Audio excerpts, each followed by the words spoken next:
Namaste dear parents, how are you all? I hope you all are fit and fine. So dear parents, आज के इस video में मैं आप parents को दिखाऊंगी कि किस तरीके से आप बच्चों को 1 to 20 जो है वो करेक्ट फॉर्मेशन में लिखना सिखाएं, ठीक है। सो पेरेंट्स, आपने देखा होगा जो मैथ्स की नोट्स होती है वो कुछ इस तरीके की होती है। मैंने इसे वाइट बोर्ड पर बनाने की कोशिश की है। सो इस तरीके से बॉक्स का फॉर्मेशन होता है। पहले मैं आपको एक बार इस पे दिखाती हूँ, उसके बाद मैं आपको नोटबुक पे भी अच्छी तरीके से दिखा दूंगी किस तरह से आपको अपने बच्चे को सिखाना है 1 to 20। डियर पेरेंट्स, जैसा कि ये जो हम यहाँ पे जब भी 1 to 10 कराते हैं या 1 to 20 कराते हैं तो आपने देखा होगा ये T लिखा होता है यहाँ पे और यहाँ पे O लिखा होता है। आपको पता है इसका मतलब क्या होता है? सो डियर पेरेंट्स, जो हमारी इंडियन करेंसी है उसमें क्या होता है, वंस, टेंस, 100, 1000, 10,000, लाख, है ना। इस तरीके से हमारी इंडियन करेंसी होती है। सो हम क्या है बच्चों को स्टार्टिंग में वंस और टेंस है वही सिखाते हैं, ठीक है। वंस, टेंस, 100 तक जो है हम बच्चों को सिखाते हैं। सो वंस का मतलब होता है जब कोई एक नंबर होता है ना। और टेंस मतलब जैसे 1, 0, 10, जब दो नंबर आते हैं साथ में तो उसको हम बोलते हैं टेंस। और जैसे 9 हो गया, 8 हो गया, 6 हो गया, ये सारे सिंगल नंबर हैं तो इनको हम क्या बोलते हैं, वंस बोलते हैं, ठीक है। सो आई होप कि डियर आप ये O और T का मतलब समझ गए होंगे। तो चलिए अब लिखना सिखाते हैं बच्चों को।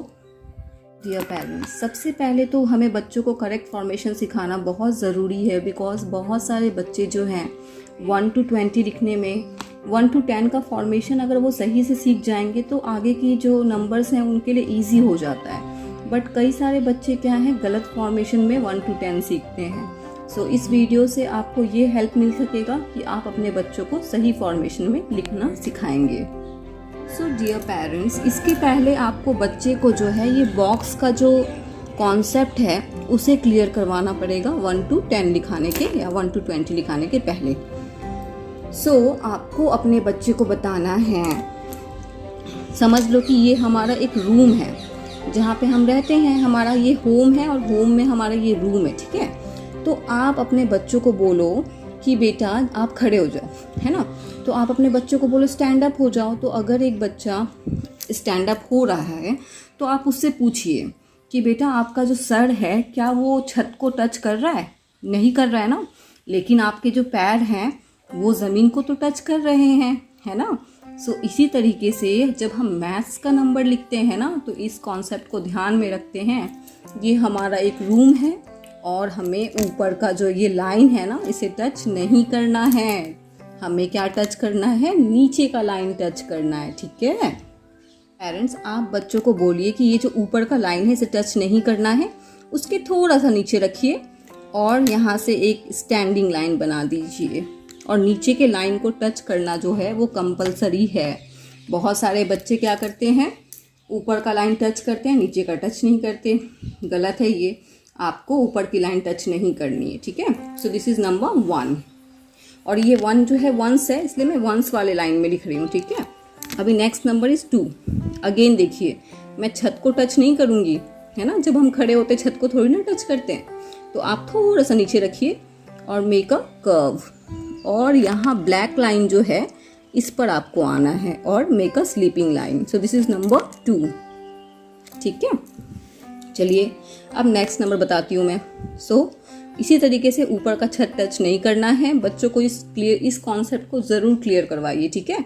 और make a curve, then again make a curve but touch the black line. This is compulsory कि हमें नीचे का जो ब्लैक लाइन है उसे टच करना ही है, ठीक है।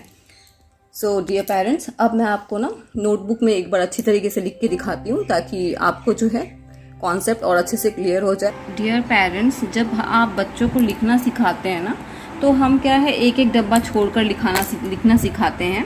लेकिन जब बच्चे जो है फॉर्मेशन सीख जाएं तो इसका सही सीक्वेंस जो होता है इसमें क्या है आपको बॉक्स का गैप नहीं देना पड़ता है, ठीक है। जो बच्चे को इनिशियली जब हम सिखाते हैं तब हम क्या है एक डब्बा छोड़कर सिखाते हैं। बट जब बच्चे फॉर्मेशन सीख जाते हैं तो उनको आपको क्या करना है, सीक्वेंस में लिखाना है, बट कोई भी बॉक्स में गैप नहीं करना है, ठीक है। तो चलिए आप नोटबुक में करते हैं। सो डियर पेरेंट्स, सबसे पहले आपको नोटबुक में डेट लिखनी है Today is 5th May 2022 and we are doing sequence counting 1 to 20. Okay. So आपको नोटबुक में कैसे करना है अब मैं आपको एक पैकेट करके दिखा। फ्रेंड नोटबुक में करना शुरू करते हैं। तो बच्चों को जो आप करवाते हैं तो क्या करते हैं कि बच्चे जो हैं ऊपर का ब्लैक लाइन टच करते हैं। तो स्टार्टिंग में आप एक काम करें, बच्चों को थोड़ा डॉट दे दीजिए, ठीक है, ताकि बच्चों को थोड़ा सा क्लियर हो जाए कॉन्सेप्ट, ठीक है, कि ऊपर का जो लाइन है ब्लैक वाला वो टच नहीं करते हैं, ठीक है। एक बार जब बच्चे जो है सही फॉर्मेशन में सीख जाते हैं ना तो उनको वो दिमाग में बैठ जाता है कि हमें ऊपर वाला लाइन टच नहीं करना है। Make a standing line, this is number 1. Now make a curve and touch the black line and make a sleeping line. This is number 2. Now next number, make a curve, again make a curve. This is number 3. Now next what we have to do, first you have to make one standing line and touch the black one, okay, touch the black line. उसके बाद क्या करना है, again you have to make a small standing line and then sleeping line, ठीक है। सो इस तरीके से आपको बच्चों को करवाना है। बहुत सारे जो बच्चे हैं ना, मतलब पेरेंट्स जो है कई बार इस तरीके से भी सिखाते हैं, but this is wrong formation, ठीक है। कई सारे ये इस तरीके से भी करते हैं, this is also wrong formation, okay. The right formation is this 4. ये जो 4 है आपको इस तरीके से लिखाना है। देन नंबर 5 के लिए make a sleeping line, then make small standing line, then make a curve and touch the black line. बच्चों को बिल्कुल बोलना है कि आपको ब्लैक लाइन को टच करना है। नाउ नेक्स्ट वी हैव, और बच्चों को बोलिए बोल बोल के लिखने के लिए, 1 2 3 4 5. Next number is 6. Make a curve and again make a small curve. This is number 6. Now next make a sleeping line, then make a slanting line. This is number 7. Now again बहुत सारे बच्चे कैसे लिखते हैं 7 को, ये इस तरीके से लिखते हैं, दिस इज़ रॉन्ग फॉर्मेशन। बहुत सारे बच्चे इसका पेट कट कर देते हैं, this is also wrong formation, ठीक है। तो राइट फॉर्मेशन क्या है, this is number 7, okay. Now next we have number 8.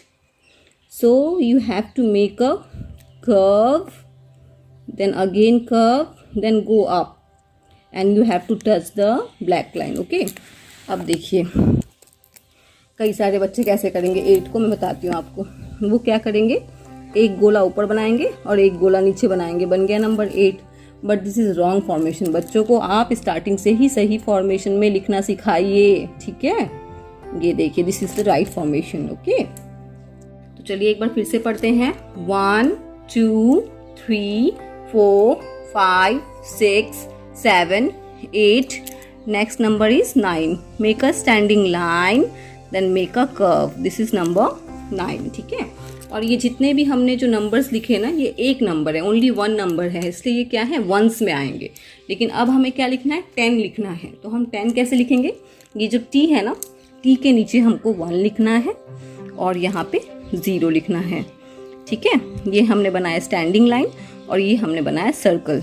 लेकिन आपने देखा होगा कि जो भी मैंने नंबर्स लिखे हैं उसमें मैंने ऊपर के लाइन टच नहीं किए हैं, बट नीचे का लाइन टच करना करेक्ट फॉर्मेशन के लिए बिल्कुल ज़रूरी है, ठीक है।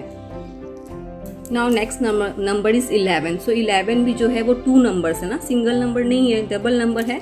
तो हम क्या लिखेंगे 11 के लिए, यहाँ पे लिखेंगे 1 एंड अगेन 1 1 1 11। बच्चों को इस तरीके से सिखाइए, ठीक है। Then again 1 2 12। देखिए अभी मैंने यहाँ पे डॉट नहीं लगाया, ठीक है। बच्चे स्टार्टिंग में 2-3 बार आप डॉट फॉर्मेशन में दे दीजिए, उसके बाद उनको अपने आप करने बोलिए। देखिए मैंने ऊपर का लाइन टच नहीं किया है। 1 3 13 1 4 14 1 5 15 1 6 16 1 7 17 1 8 18 1 9 19 and 2 0 20 है ना। सो इस तरीके से आपको अपने बच्चे को भी सिखाना है।